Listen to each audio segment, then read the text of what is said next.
I teach in gender and women's studies and Asian American studies, and some of the things I teach are about feminist theories and methods, activism and advocacy. And in those classes, I teach a lot about manifestos. Manifestos as these collective, provocative statements that are about expanding our political horizons towards a dream of the supposedly impossible. So I wanted to honor the radical histories that have brought me to where I am today and to recognize them as resources for the movement going forward. So the following is a piece together provocations from feminist and queer thinkers from the last 50 years. There is a handout going out with citations. So you can see what I'm reading from. So it's all different manifestos and queer and feminist thinkers from the last 50 years.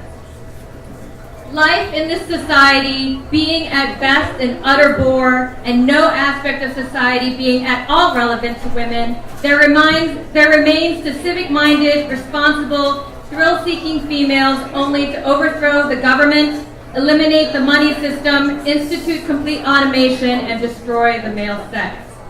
Each year, faced with the murder of trans people, we are asked to remember. We are asked to hold candles and listen to politicians mouth empty platitudes. We are asked to mourn. But all our tears cannot make sense of our pain. All our memories cannot halt the violent reality of our lives under gender. Let's remember, it is this world that makes corpses of the bodies of trans people. Let's remember, these same mealy-mouthed politicians, these same rich scum, these same police mobilize trans deaths to increase state power. Too many of us, but not enough of us, are no longer content with the same old tactics devoid of a larger strategy that stares transformation directly in the face. What is possible in policy and politics has been facilitated in large parts by Black organizing and Black resistance. It is a resistance that challenges the notion that only policy change will get us to where we are trying to go. It is a resistance that calls us all to the mat to live the values that we espouse. It is a resistance that says, no, we are not happy with the lesser of two evils. We are not satisfied with the process as it stands. Violent systems are sold to us with false promises. We're told the prison systems will keep us safe, or the immigration system will improve our economic well-being. Yet we know these systems only offer violence. So we have to build the world we want to live in, build ways of being safer, of having food and shelter, of having health care, and of breaking isolation. Local grassroots work that is rooted in mutual aid and has lots of people participating is vital for both survival of the most targeted and building the power to displace the structures that have been making war on targeted populations for centuries.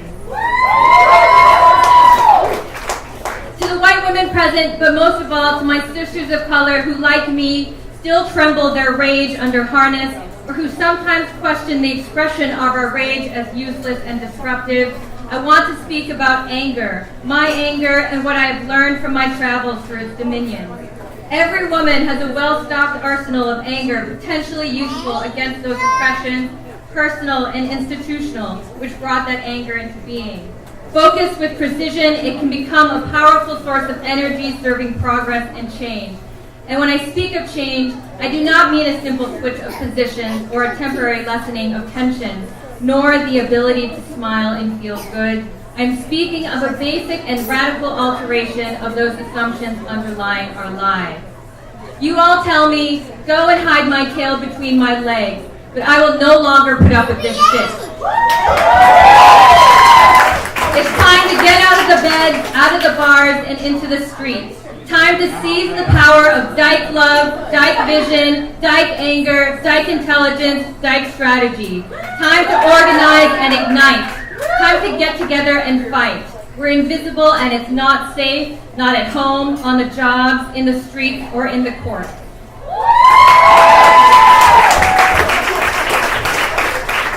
Being queer means leading a different sort of life. It is not about the mainstream, profit margins, patriotism, patriarchy, or being assimilated. It's not about executive directors, privilege, and elitism. It's about being on the margins, defining ourselves. It's about gender fuck and secrets, what's beneath the belt and deep inside the heart. We are an army because we have to be. We are an army because we are so powerful. We are an army of lovers because it is we who know what love is. Love isn't about what we did yesterday. It's about what we do today and tomorrow and the day after. It is our duty to fight for our freedom. It is our duty to win. We must love each other and support each other. We have nothing to lose but our chains.